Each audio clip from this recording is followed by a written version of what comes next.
ये हमारे यहाँ नोनिक महतारी है। अच्छा। हम तिरगा गांव ले आ रहे हैं सर।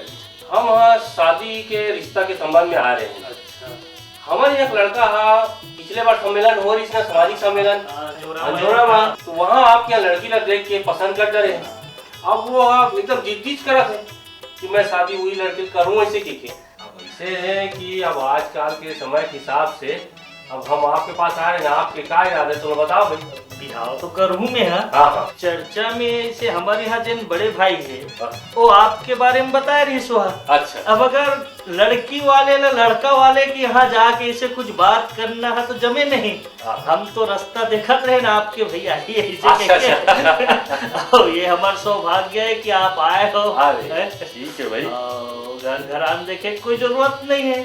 ठीक है।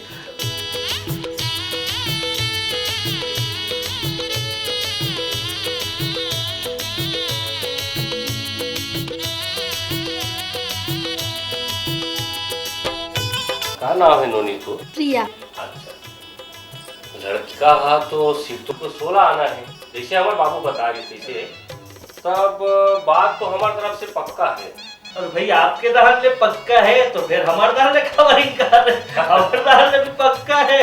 तो मैं सोचा तो शादी के बाद जानता सब बाबू नोनी मन के आप थोड़ा ऊपर सुख पर सोचे पड़ते भाई। तो अपन यहाँ के लड़का पर में पेट्रोल पंप ला सोचे हो खोलवा दूँ एक का घर में, और बहू अब आई तो दोनों अपन आराम से नहीं भाई। तो अब इनमें कहा है करीब अब जानता तो 40-50 लाख से का कम खर्चा आज भाई। अरे भाई मोरो तो दायित्व तो बनते ना, एक जन बेटी है और काकर वर्ष सकेल के रखूँ है तो 5 लाख रुपया दहेज में मैं दे दूँ। देखो फिर आप पहला दहेज मत समझना खबर कि मैं ये दहेज वहेज के सख्त विरोधी हूँ। फिर ऐसे है कि आपके बेटी तो मोरो बहू है भाई, है ना, तो महू ला बहू और बेटा मन के सुख सुविधा के ख्याल के हिसाब से मैं बोला तो हम सोचते रहे तारीख तिथि के बाद कि रामनवमी में हम कर देते बिहाव।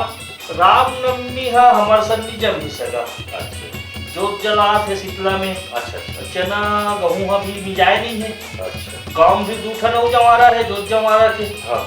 और परिवार वाले आदमी का व्यवस्था करे पर नौकर चाकर के जिन काम है तो अति देव लगन अपन समय मिल जाही।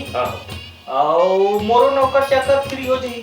ठीक है, काम करे बर कोई बात नहीं, चल हमारा कोई दिक्कत नहीं है, अति भी चल जाए। अति देव लगन ज्यादा अच्छा। चलो पक्का समझ ना। ठीक।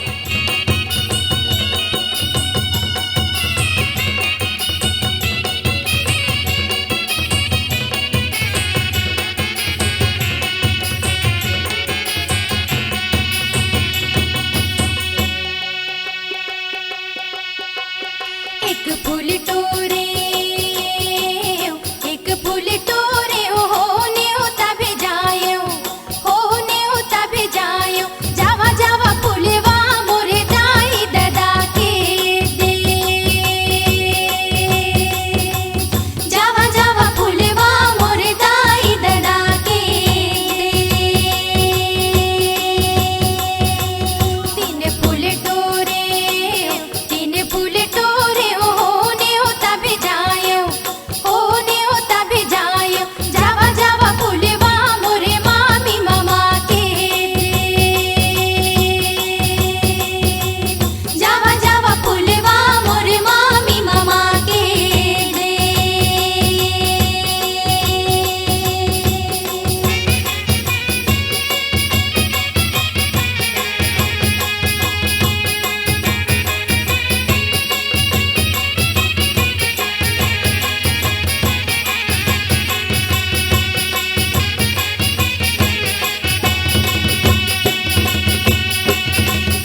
भानुमती, ये भानुमती,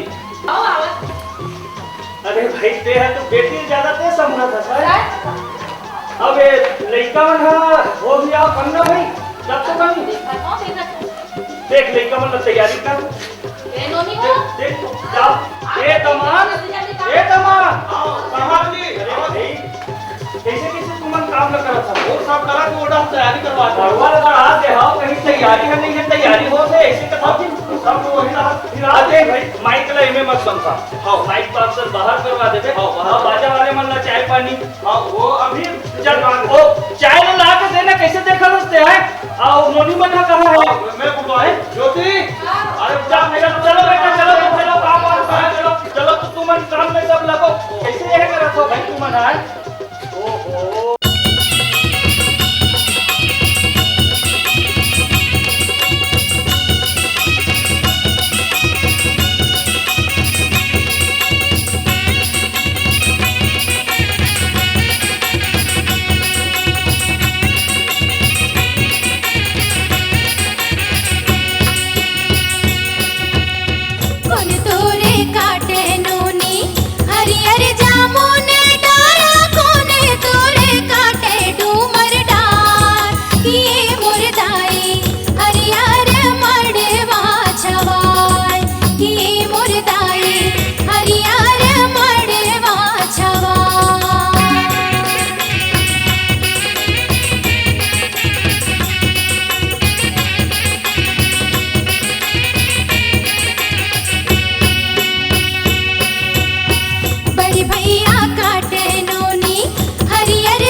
अरे चौक पूरे तेरा बगरा अरे लड़का लोग भाई खुशी के मौके चल चल बेटा वैसे बढ़िया हम खेलाएं ले जाओ वो रहा और ये तेल हाथ कैसे नीचे खा था हां ये चल भाई बाबूजी मैं बुलवा देता हूं चलो चलो आओ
बरतिया है आगे है।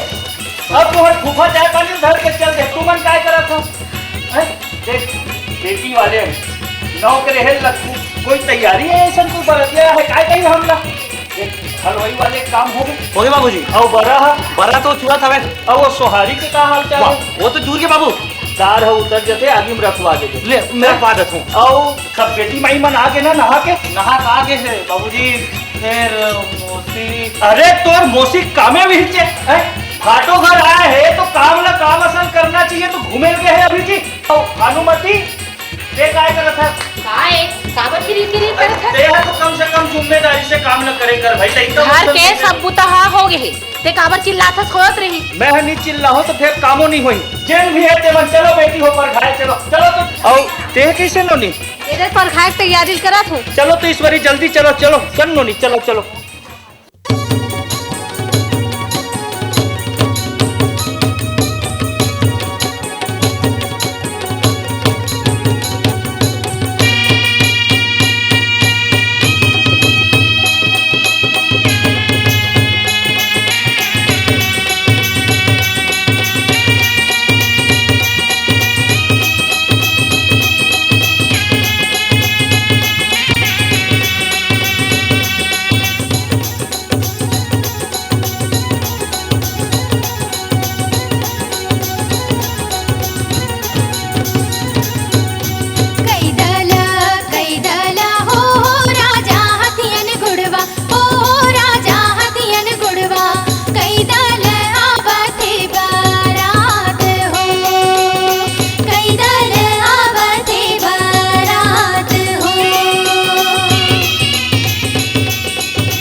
आपको गुदगुदाने हंसाने आ गया सुंदरानी फिल्म्स प्रोडक्शन का नया शाहकार पारिवारिक हास्य गीतों का सुपरहिट ऑडियो वीडियो एल्बम सुनो ससुर जी।